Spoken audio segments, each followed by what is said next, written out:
നമസ്കാരം പ്രിയരെ, എൻ്റെ ചാനലിലേക്ക് സ്വാഗതം. ഇന്ന് നമുക്ക് ചരിത്രം സിനിമയായിട്ട് പരിചയപ്പെടാം. 2002 റോമൻ പൊളൻസ്കി എന്ന വിഖ്യാത ഡയറക്ടർ സംവിധാനം നിർവഹിച്ച ഏഡ്രിയൻ ബ്രോഡി എന്ന അമേരിക്കൻ നടൻ നായകനായിട്ട് വന്ന രണ്ടാം ലോകമഹായുദ്ധം ആധാരമാക്കി ഇറക്കിയ ദ പിയാനിസ്റ്റ് എന്ന സിനിമയാണ് ഞാൻ നിങ്ങൾക്കിന്ന് ചർച്ച ചെയ്യാൻ എടുത്തിരിക്കുന്നത്. പോളിഷ് ജ്യൂ ആയ വ്ളാദിസ്ലാവ് സ്പിൽമൻ അദ്ദേഹത്തിൻ്റെ ഇതേ പേരുള്ള ഓട്ടോബയോഗ്രഫിയെ ആധാരമാക്കിയിട്ടാണ് സിനിമ വന്നിരിക്കുന്നത്. അധികം ഞാൻ പറഞ്ഞ് ദീർഘിപ്പിക്കുന്നില്ല, നേരെ നമ്മുടെ സെഷനിലേക്ക് കടക്കുന്നു.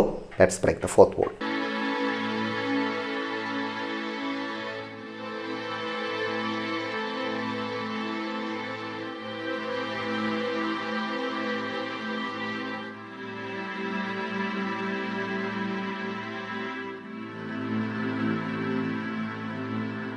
സിനോപ്സിസ്. ഇതിനു മുമ്പ് ഞാൻ ചെയ്തിട്ടുള്ള കാർട്ടിൻ എന്ന സിനിമ പോളണ്ട് അധിനിവേശവും ഡിനായൽ എന്ന സിനിമ ഹോളോകോസ്റ്റും ചർച്ച ചെയ്തിരുന്നു. ഈ രണ്ട് സംഭവങ്ങളും ഒരുമിച്ച് ചേർന്ന സിനിമയാണ് ദ പിയാനിസ്റ്റ്. ഈ സിനിമയിൽ ജർമ്മനിയിലെ നാസിപ്പട കാട്ടിക്കൂട്ടിയ 1% കാര്യങ്ങൾ മാത്രമേ കാണിച്ചിട്ടുള്ളൂ. അത് കണ്ടിട്ട് തന്നെ നമുക്ക് മനസ്സ് മടുത്തു പോകും. ശേഷം ആ ഒരു ദേഷ്യം തീർക്കാനായിട്ട് ഞാൻ അന്ന് കോൾ ഓഫ് ഡ്യൂട്ടി 2 എടുത്ത് ജർമ്മൻ പടയെ വെടിവെച്ചിട്ട് ആ ഒരു കലി തീർത്തത്. മുഖവര അവസാനിച്ചു. നമുക്ക് ഈ സിനിമയും അതിൻ്റെ പിന്നിലെ ചരിത്രത്തിലേക്കും കിടക്കാം. കാർട്ടിൻ എന്ന സിനിമയിൽ ചർച്ച ചെയ്തിട്ടുള്ളത് അത് കണ്ടിട്ടില്ലാത്തവർ ദയവായി അത് കാണേണ്ടതാണ്.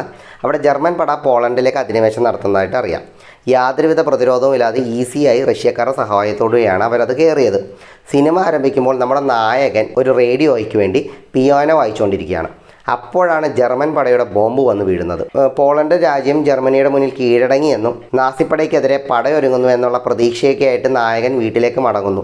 അത്രയും നേരം വയലൻസ് ഒന്നുമില്ലാതെ മുന്നോട്ട് പോകുന്ന സിനിമ പെട്ടെന്ന് ക്ലച്ച് മാറുക. പിന്നീട് ജൂതന്മാരെ ഏതെല്ലാം രീതിയിൽ ആ നാട്ടിൽ ഒറ്റപ്പെടുത്തുന്നു എന്നുള്ളത് പറഞ്ഞു കേട്ടതല്ലാതെ ഇതിനകത്ത് നല്ല കറക്റ്റായിട്ട് കാണിച്ചിട്ടുണ്ട്. പ്രായമേറിയ അച്ഛൻ മുതൽ സഹോദരന്മാർക്കായി ജീവിക്കുന്ന ഒരു കുടുംബത്തിൻ്റെ കണ്ണിലൂടെയാണ് ജർമ്മൻ സൈന്യത്തിൻ്റെ ഈ ക്രൂരത നമുക്ക് വെളിവാക്കി തരുന്നത്. ആദ്യം ജൂതന്മാർക്ക് കടകളിലും പൊതുസ്ഥലങ്ങളിലും പ്രവേശനം നിഷേധിക്കുന്നു. ജൂതന്മാരുടെ അടയാളമായ ഡേവിഡ് സ്റ്റാർ അവരുടെ ഉടുപ്പുകളിൽ തുന്നി തയ്പ്പിച്ചും ഒരു കാരണവുമില്ലാതെ ഡേവിഡ് സ്റ്റാർ അണിഞ്ഞവരെ ജർമ്മൻ പടയാളികൾ പരസ്യമായി അപഹസിച്ചും ഉപദ്രവിച്ചും അങ്ങനെ മുന്നോട്ട് ഇവരുടെ ഓരോരോ ക്രൂരകൃത്യങ്ങൾ കാണിക്കുന്നുണ്ട്. പിന്നീട് ഇവരെ മാറ്റി പാർപ്പിക്കുകയാണ്. ഗെറ്റോകൾ എന്ന് പറയുന്ന സ്ഥലങ്ങളിലേക്ക്, അതായത് ചേരി, അവിടേക്ക് മാറ്റി പാർപ്പിക്കുന്നു. രാത്രി സമയങ്ങളിൽ കർഫ്യൂവാണ്. പടയാളികൾ ഇതിൻ്റെ ഒരു മുന്നൊരുക്കം പോലെ ഒരു ഇതുമില്ലാതെ കയറി വന്ന് റെയ്ഡ് നടത്തുകയാണ്. ഓരോ കുടുംബങ്ങളെയും മറ്റുള്ളവരുടെ മുന്നിൽ യാതൊരു ദാക്ഷിണ്യമോ കാരുണ്യവും ഇല്ലാതെ കുട്ടികളടക്കം ക്രൂരമായി കൊന്നുകളയുകയാണ്. അങ്ങനെ ഒറ്റപ്പെടുത്തി മാർജിനലൈസ് ചെയ്ത് ഏറ്റവും അവസാനം ഇവരെ കോൺസെൻട്രേഷൻ ക്യാമ്പുകളിലേക്ക് കൊണ്ടുപോകുന്നതായിട്ടാണ് കാണിക്കുന്നത്. അവരെ കൊണ്ടുപോകുന്ന ട്രെയിൻ അത് കയറാൻ ശ്രമിക്കുന്ന സ്പിൽമാനെ ഒരു കുടുംബ സുഹൃത്ത് മാറ്റി നിർത്തുകയും പിന്നീട് ആ പോളണ്ട് നഗരത്തിൽ തന്നെ പല രീതിയിൽ അതിജീവിക്കാൻ ശ്രമിക്കുന്നതായിട്ടാണ് കാണിക്കുന്നത്.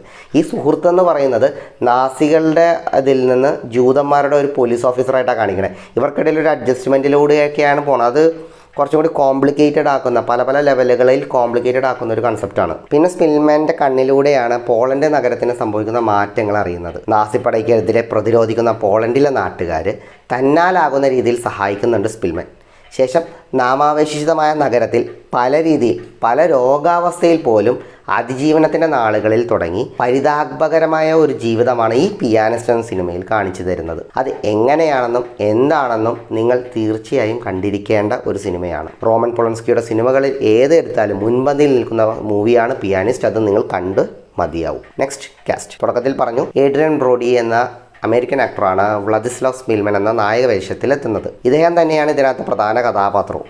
ഇദ്ദേഹത്തെ കൂടാതെ Frank Finlay, Maureen Lipman, Ed Stoppard, Julia Rayner തുടങ്ങിയവരെല്ലാം സ്പിൽമൻ്റെ കുടുംബങ്ങളിലെ മറ്റംഗങ്ങളായിട്ടൊക്കെ വരുന്നു. പോളണ്ടിൽ രണ്ടാം ലോക മഹായുദ്ധത്തിൻ്റെ അവസാനത്തേക്ക് എടുക്കുമ്പോൾ നമ്മുടെ നായകനോട് കരുണയും കാണിക്കുന്ന നാസിപ്പടയിലെ ഒരു ഉന്നത ഓഫീസറിൻ്റെ വേഷത്തിൽ അവഞ്ചേഴ്സ് മൂവിയിലെ ബാരൺ വോൺ സ്ട്രക്കറിൻ്റെ ആ ഒരു റോളിൽ ശ്രദ്ധേയനായ ആ ആക്ടർ, അയാളുടെ പേര് ഇത്തിരി കോമഡിയാണ്, തോമസ് ക്രിഷ്മൻ വരുന്നുണ്ട്. Now let's move on to technicals. Pianist ഒരു ചെറുത്തുനിൽപ്പിൻ്റെയും അതിജീവനത്തിൻ്റെയും കഥയാണ്. ഇവിടെ നായകൻ രക്ഷപ്പെട്ടു, അവസാനം വരെ ഒരു പ്രതീക്ഷ കൊടുക്കുന്നുണ്ടെങ്കിലും തൻ്റെ കുടുംബം കൂടെ ഇല്ലാത്ത കൊണ്ട് ഇവിടെ അയാൾക്ക് എല്ലാം തിരിച്ചു കിട്ടിയെന്ന് നമുക്ക് പൂർണ്ണമായിട്ട് പറയുവാൻ സാധിക്കില്ല. സിനിമ തുടങ്ങുമ്പോൾ ജൂതന്മാർ അനുഭവിച്ചിരുന്ന പല അവസ്ഥകളിലൂടെ ഈ സിനിമ നമുക്ക് കാണിച്ചു തരുന്നുണ്ട്. സിനിമയുടെ ഏകദേശം പകുതിക്ക് ശേഷം അവർ നേരിട്ട ദുരാവസ്ഥയ്ക്ക് തുല്യമായി നാസിപ്പടയ്ക്ക് അനുഭവിക്കുന്ന തിരിച്ചടികൾ കാണിക്കുന്നുമുണ്ട്. അങ്ങനെ കൊടുത്തതിനൊക്കെ തിരികെ ലഭിക്കുന്നു എന്ന രീതിയിലാണ് സിനിമ കടന്നു പോകുന്നത്. ഞാൻ നേരത്തെ പറഞ്ഞു, ഇതൊരു ഓട്ടോബയോഗ്രഫി അഡാപ്റ്റ് ചെയ്തതാണ്.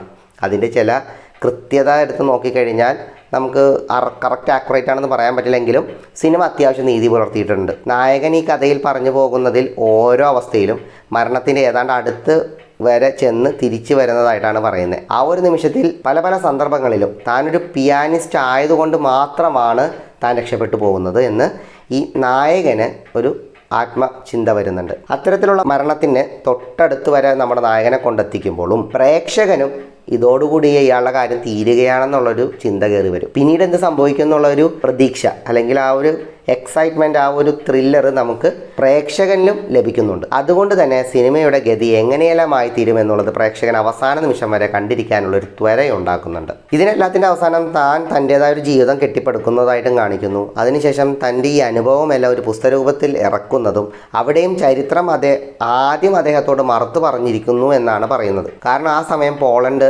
കമ്മ്യൂണിസ്റ്റ് ഭരണകൂടത്തിൻ്റെ കീഴിലാണ്. കമ്മ്യൂണിസ്റ്റ് ആശയങ്ങളൊന്നും തന്നെ തൻ്റെ ഈ പുസ്തകത്തിൽ ഇല്ല എന്ന കാരണത്താൽ ഇതിൻ്റെ അച്ചടി നിർത്തിവെക്കുകയും പിന്നീട് കമ്മ്യൂണിസ്റ്റ് ഭരണത്തിൻ്റെ തകർച്ചയ്ക്ക് ശേഷമാണ് ഈ പുസ്തകം ഇറങ്ങുന്നത്. ഒന്ന് ആലോചിച്ച് നോക്കണേ വിരോധാഭാസം. അവിടെ നിന്നാണ് റോമൻ പോളൻസ്കി വായിച്ച് ഇതിൽ ആകൃഷ്ടനായി ഇതൊരു സിനിമയെ ഇറക്കുന്നതിനെ പറ്റി ചിന്തിക്കുന്നത്. ഡിനയൽ എന്ന സിനിമയിൽ നിങ്ങൾക്ക് മുന്നിൽ പരിചയപ്പെടുത്തിയ ഹോളോകോസ്റ്റിൽ നിന്ന് അതിജീവിച്ചു വന്ന ആൾക്കാർ അതേപ്പറ്റി ഓർത്തെടുക്കുന്നതിനെയും ആ ഒരു ട്രോമ കടന്നു പോകുന്നതിൻ്റെ ബുദ്ധിമുട്ടിനെ പറ്റി ചെറുതായിട്ട് പറയുന്നുണ്ട്. പിയാനിസ്റ്റ് എന്ന സിനിമയിലും ബുക്കും ചരിത്രവും ജൂതരും അത്തരത്തിലുള്ള ബുദ്ധിമുട്ടിലൂടെ കടന്നുപോയി അല്ലെങ്കിൽ ഹോളോകോസ്റ്റ് പൂർണ്ണമായി ഓർത്തെടുത്തു എന്നതിൻ്റെ ഒരു ചിഹ്നമായിട്ട് നമുക്ക് കാണാം. അതുകൊണ്ട് തന്നെയാണ് ഇദ്ദേഹത്തിൻ്റെ അനുഭവങ്ങൾക്ക് ഇപ്പോഴും ആ പ്രസക്തി നിലനിർത്തി പോകുന്നത്. അപ്പോൾ എൻ്റെ കൂട്ടുകാരെല്ലാവരും പിയാനിസ്റ്റ് എന്ന റോമൻ പോളൻസ്കിയുടെ ഈ സിനിമ കാണുവാൻ ശ്രമിക്കുക. കണ്ടിട്ടില്ലാത്തവർ നിർബന്ധമായും കണ്ടിരിക്കേണ്ട ഒരു ചരിത്ര സിനിമയാണിത്. അപ്പോൾ ഇതാണ് ഞാൻ നിങ്ങൾക്കായിട്ട് ഇൻട്രൊഡ്യൂസ് ചെയ്യാൻ ഉദ്ദേശിക്കുന്നത്. നിങ്ങളുടെ അഭിപ്രായങ്ങളും കമൻറ്റുകളും വീഡിയോയ്ക്ക് താഴെ പോസ്റ്റ് ചെയ്യുക. Thank you for watching. Have A nice day.